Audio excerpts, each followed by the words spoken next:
नमस्कार. 7च्या बातमीपत्रात मी स्वाती पाटणकर आपलं स्वागत करते. सुरुवातीला एक नजर ठळक बातम्यांवर. वारंवार आगळीक करणाऱ्या पाकिस्तानला भारतीय सैन्याचं चोख प्रत्युत्तर. काश्मीर सीमेपलीकडच्या पाकिस्तानी चौक्या उद्ध्वस्त. नियंत्रण कक्षाशी संपर्क तुटल्यामुळे भारतीय हवाई दलाचं लढाऊ विमान सुखोई 30 आसामच्या तेजपूरजवळ बेपत्ता. केवळ माहिती गोळा करणारे रोबो बनण्यापेक्षा विद्यार्थ्यांनी अभिमानास्पद व्यक्तिमत्व घडवावं, राष्ट्रपतींचं मार्गदर्शन. गेल्या अनेक दशकात भारत आफ्रिकेचे बंध दृढ झाले असून विकासाच्या प्रवासातही दोन्ही देश कायम परस्परांसोबत, पंतप्रधानांचं प्रतिपादन. ब्रिटनच्या मँचेस्टर शहरात झालेल्या दहशतवादी हल्ल्यात 22 जण ठार. आयसिसनं स्वीकारली जबाबदारी. पंतप्रधान मोदींकडून हल्ल्याचा निषेध. पुणे जिल्ह्यातल्या वादग्रस्त लवासा सिटीचा विशेष नियोजन प्राधिकरणाचा दर्जा राज्य सरकारकडून रद्द. आणि पनवेल, भिवंडी, निजामपूर आणि मालेगाव महापालिकांसाठी उद्या मतदान. संवेदनशील मालेगावसाठी प्रथमच ड्रोनचा वापर होणार. आणि आता सविस्तर वृत्त. काश्मीरमधल्या नौशेरा भागात प्रत्यक्ष नियंत्रण रेषेपलीकडच्या पाकिस्तानच्या काही चौक्या भारतीय लष्करानं उद्ध्वस्त केल्याची माहिती आज लष्कराच्या प्रवक्त्यानं दिली आहे. कृष्णा घाटी परिसरात 2 भारतीय जवानांची हत्या करून त्यांच्या मृतदेहांची विटंबना केल्यानंतर 9 दिवसांनी म्हणजेच 9 मे रोजी ही कारवाई करण्यात आल्याचं मेजर जनरल अशोक नरुला यांनी पत्रकार परिषदेत सांगितलं. सीमेवर पाकिस्तानी सैन्याकडून भारतीय चौक्यांवर वारंवार केल्या जाणाऱ्या गोळीबाराला या कारवाईनं चोख प्रत्युत्तर दिलं आहे. भारतीय लष्करानं rocket launcher, anti tank guided क्षेपणास्त्र आणि स्वयंचलित ग्रेनेड लॉन्चर्सचा वापर करून पाकिस्तान चौक्या उद्ध्वस्त केल्या. या कारवाईची 22 सेकंदाची चित्रफितही लष्करानं प्रसिद्ध केली आहे. सीमेपलीकडून होणाऱ्या सशस्त्र घुसखोरीला पाकिस्तानी लष्कर सातत्याने प्रोत्साहन देत आहे. त्यामुळे या दहशतवादी अड्ड्यांच्या ठिकाणावर निशाणा साधून ते उद्ध्वस्त करण्यात आलं आहे, असं नरुला यांनी म्हटलं आहे. आता बर्फ वितळण्याच्या काळात खिंडीतले मार्ग मोकळे झाल्यानंतर या घुसखोरीत आणखीन वाढ होण्याची शक्यता नरुला यांनी व्यक्त केली आहे. दरम्यान लष्करानं केलेल्या कारवाईला सरकारचा पाठिंबा असून जम्मू काश्मीरमध्ये शांतता प्रस्थापित करण्यासाठी ही कारवाई आवश्यक होती, असं संरक्षण मंत्री अरुण जेटली यांनी म्हटलं आहे. सीमेपलीकडून होणारी घुसखोरी आणि दहशतवादी कारवायांना पायबंद घालण्यासाठी लष्करानं त्वरित आणि नेमकी कारवाई केली आहे, असंही त्यांनी स्पष्ट केलं आहे. पंतप्रधान नरेंद्र मोदींच्या नेतृत्वाखालील केंद्र सरकारला 3 वर्ष पूर्ण झाली आहेत. देशाची सुरक्षा अधिक चोख आणि सक्षम करण्यासाठी या सरकारनं उचललेल्या पावलांचा हा वृत्तांत.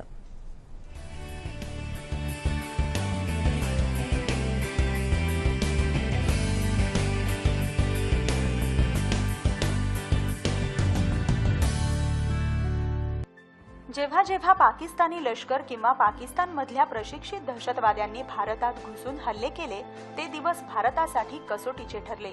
त्यांना म्हणावं तसं चोख प्रत्युत्तर मिळालं नव्हतं. जम्मू काश्मीरच्या उरी सेक्टरमध्ये भारतीय लष्कराच्या तळावर पाकिस्तानी घुसखोरांनी केलेल्या हल्ल्याला प्रत्युत्तर देत गेल्या वर्षी 28 सप्टेंबरला लष्कराच्या 2 कमांडो पथकांनी पाकव्याप्त काश्मीरमध्ये घुसून सर्जिकल स्ट्राईक करत तिथले दहशतवादी अड्डे उद्ध्वस्त केले. सर्जिकल स्ट्राईक नंतर संपूर्ण जगाला समजलं की भारतात आता नवं सरकार आलं असून त्यांचं संरक्षण धोरण वेगळं आहे. जून 2015 मध्ये मणिपूरच्या चंदेल सेक्टरमध्ये दहशतवाद्यांनी भारतीय लष्कराच्या तळावर हल्ला केला होता. यात अनेक जवान शहीद झाले. मात्र या हल्ल्याच्या प्रत्युत्तरात दाखल भारतीय लष्कराच्या कमांडो पथकांनी म्यानमार या शेजारील देशाची सीमा पार करून दहशतवाद्यांचे 2 अड्डे उद्ध्वस्त केले. या मोहिमेत मोठ्या प्रमाणात दहशतवादी मारले गेले. पाकिस्तानकडून झालेल्या गोळीबाराला चोख प्रत्युत्तर देण्याचे आदेश पश्चिमी सीमेवरही सीमा सुरक्षा दलाला देण्यात आले आहेत. 2014 मध्ये चीनचे राष्ट्रपती शी जिनपिंग यांच्या भारत दौऱ्याच्या पार्श्वभूमीवर जेव्हा चीननं लडाखमध्ये घुसलेल्या आपल्या सैनिकांना ताबडतोब माघारी बोलावलं, तेव्हाच सीमा सुरक्षेबाबतच्या भारताच्या धोरणाचा प्रत्यय पहिल्यांदा आला. काही दिवसांपूर्वी तिबेटचे धर्मगुरू दलाई लामा यांच्या अरुणाचल प्रदेश दौऱ्याचं कारण सांगत चीननं अरुणाचल प्रदेशवर दावा सांगितला, तेव्हाही भारतानं अरुणाचल प्रदेश हा भारताचा अविभाज्य घटक असल्याचं स्पष्ट केलं होतं.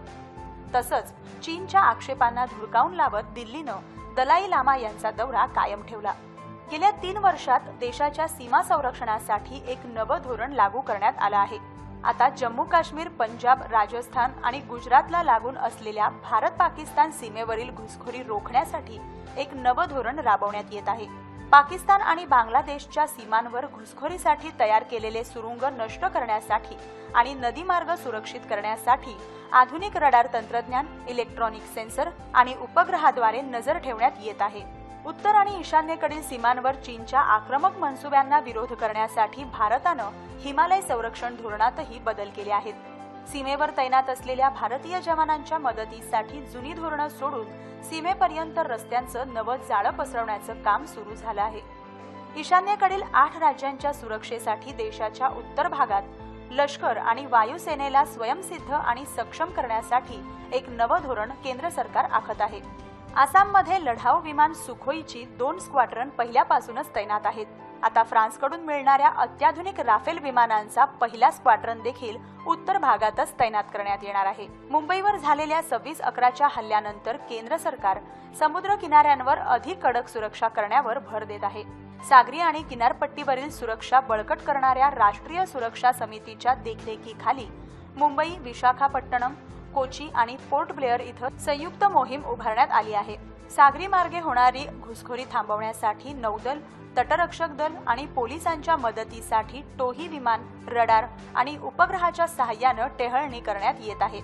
एकूणच यापुढे सीमेवर सुरक्षा व्यवस्था अधिक चोख असेल, घुसखोरी खपवून घेतली जाणार नाही आणि भारतात येऊन हिंसाचार करणाऱ्यांना त्याचे गंभीर परिणाम भोगावेच लागतील असा इशारा यातून मिळत आहे.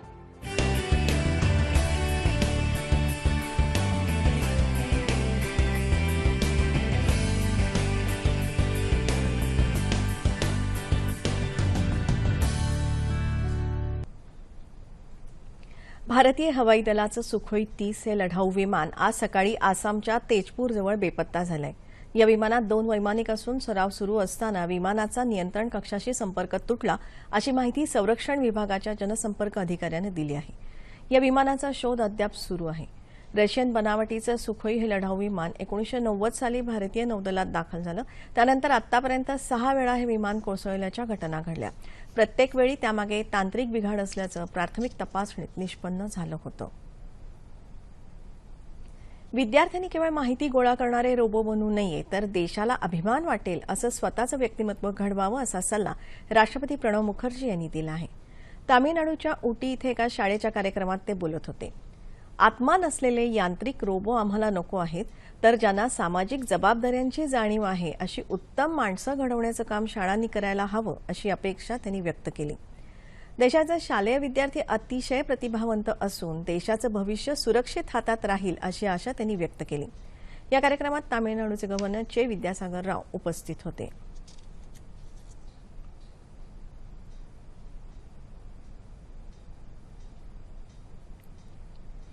गेल्या अनेक दशकात भारत आफ्रिकेचे बंध दृढ झाले असून विकासाच्या प्रवासातही दोन्ही देश कायम परस्परांसोबत राहतील, अशी ग्वाही पंतप्रधान नरेंद्र मोदी यांनी दिली. गुजरातमध्ये गांधीनगर इथे 52व्या आफ्रिका विकास बँकेच्या बैठकीचं उद्घाटन पंतप्रधान नरेंद्र मोदी यांच्या हस्ते झालं. त्यावेळी ते बोलत होते. आफ्रिकेच्या विकासासाठी आशिया आफ्रिका विकास पट्टा उभारायला हवा, असं मत पंतप्रधान नरेंद्र मोदी यांनी व्यक्त केलं. भारत अमेरिका आणि जपानसोबत आफ्रिकेच्या विकासासाठी काम करत आहे, असं त्यांनी सांगितलं. अनेक शतकांपासून भारत आफ्रिकेदरम्यान सौहार्दाचे संबंध आहेत. गेल्या काही दशकात ते वृद्धिंगत झाल्याचं पंतप्रधान म्हणाले. आफ्रिकन देशांनी भारतासोबत सौर ऊर्जा सहकार्य करार केल्याबद्दल त्यांनी आभार मानले. परराष्ट्र व्यवहार आणि आर्थिक धोरणाच्या बाबतीत आफ्रिकेला प्राधान्य दिल्याचं ते म्हणाले. जगभरातून 89 देशांमधले जवळपास 3000 प्रतिनिधी या बैठकीत सहभागी झाले आहेत. आफ्रिकन विकास बँकेची सर्वसाधारण सभा आफ्रिकेच्या बाहेर आयोजित करण्याचा हा पहिलाच प्रसंग असून भारताला हा सन्मान दिल्याबद्दल मोदींनी आभार व्यक्त केले. केंद्र सरकारला 3 वर्ष पूर्ण झाल्यानंतर विविध मंत्र्यांनी आज आपापल्या खात्यांचा लेखाजोखा मांडला. शहरांचा चेहरामोहरा बदलण्यावर सरकारचा भर असून त्यासाठी नियोजनबद्ध विकास कार्यक्रम हाती घेतले आहेत, अशी माहिती केंद्रीय नगरविकास मंत्री व्यंकय्या नायडू यांनी दिली. नागरी पायाभूत सुविधांच्या विविध प्रकल्पांसाठी आतापर्यंत 4 लाख कोटी रुपये निधीला मंजुरी देण्यात आली आहे, असं त्यांनी सांगितलं. आतापर्यंत सुमारे 18,70,000 स्वस्त घरं बांधण्याला मंजुरी देण्यात आली आहे, असंही त्यांनी सांगितलं. केंद्रीय माहिती तंत्रज्ञान मंत्री रविशंकर प्रसाद यांनीही त्यांच्या विभागाची माहिती दिली. डिजिटल इंडिया उपक्रमाअंतर्गत 82 लाख लोकांना डिजिटल साक्षर करण्यात आलं आहे, असं त्यांनी सांगितलं.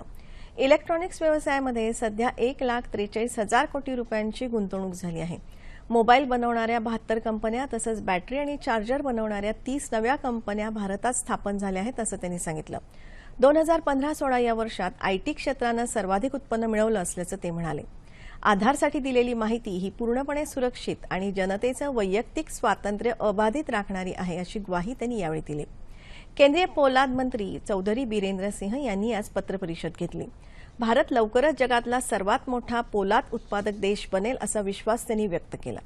गेल्या वर्षी भारतानं पोलाद निर्यातीत 102% वाढ नोंदवत नवा उच्चांक गाठला अशी माहिती त्यांनी दिली.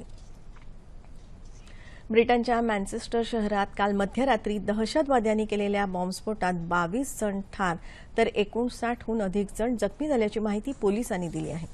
हा स्फोट घडवताना हल्लेखोरही ठार झाला. मँचेस्टरमध्ये अरिना इथे एका संगीत कार्यक्रमादरम्यान हा बॉम्बस्फोट झाला. राष्ट्रपती प्रणव मुखर्जी आणि पंतप्रधान नरेंद्र मोदी यांनी या घटनेचा तीव्र निषेध केला आहे. ब्रिटनच्या पंतप्रधान थेरेसा मे यांनी आपत्कालीन बैठक बोलावली आहे. या दहशतवादी हल्ल्याची जबाबदारी इस्लामिक स्टेट संघटनेनं स्वीकारली आहे.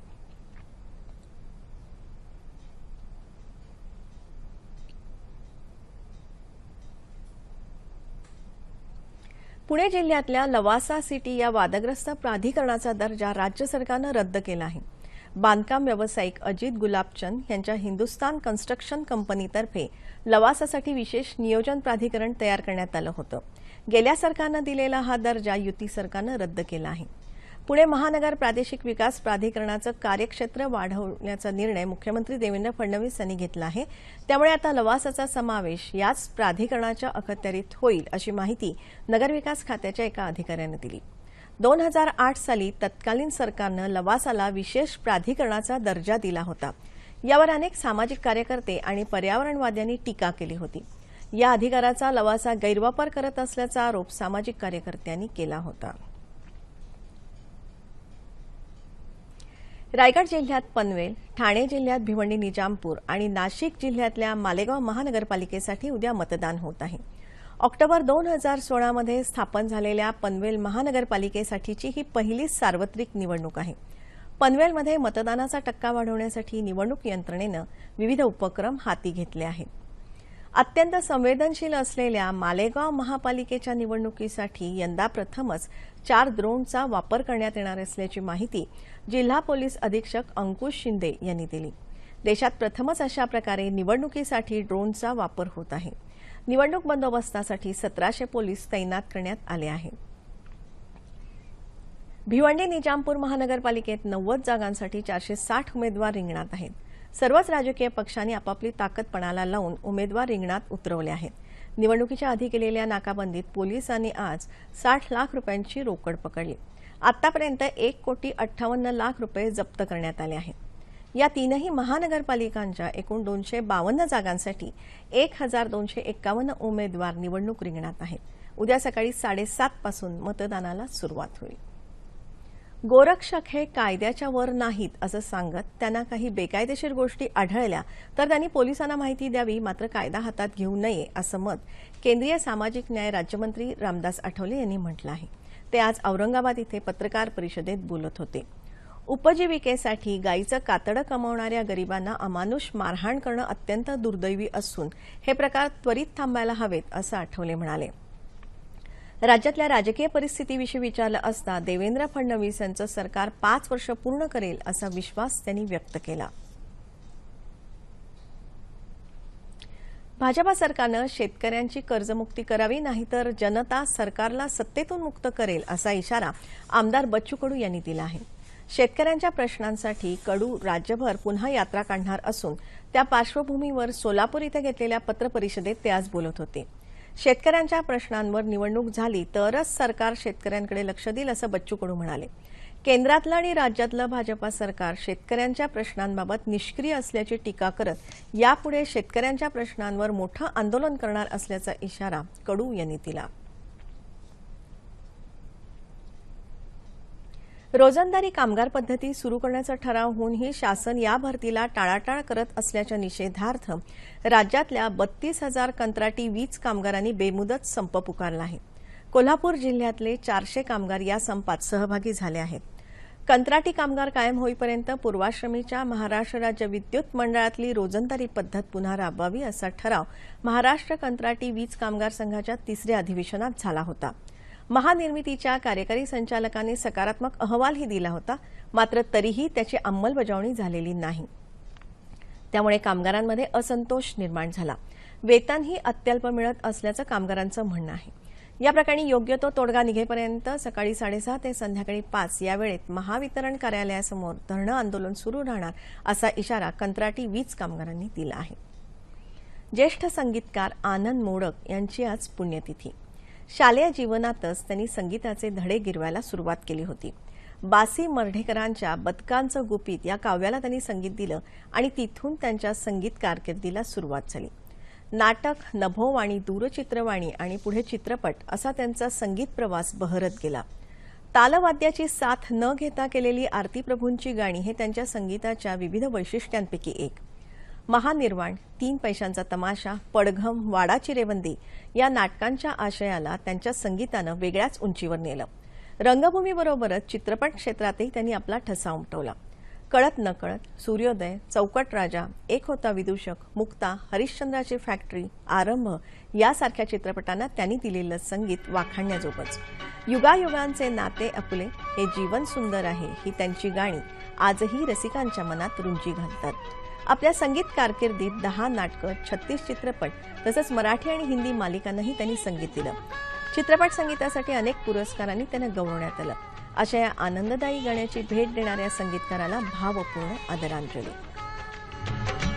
चुके काळजाचा ठोका एक झोका, हो चुके काळजाचा ठोका एक झोका, झोका एक झोका, एक झोका, एक झोका, एक झोका.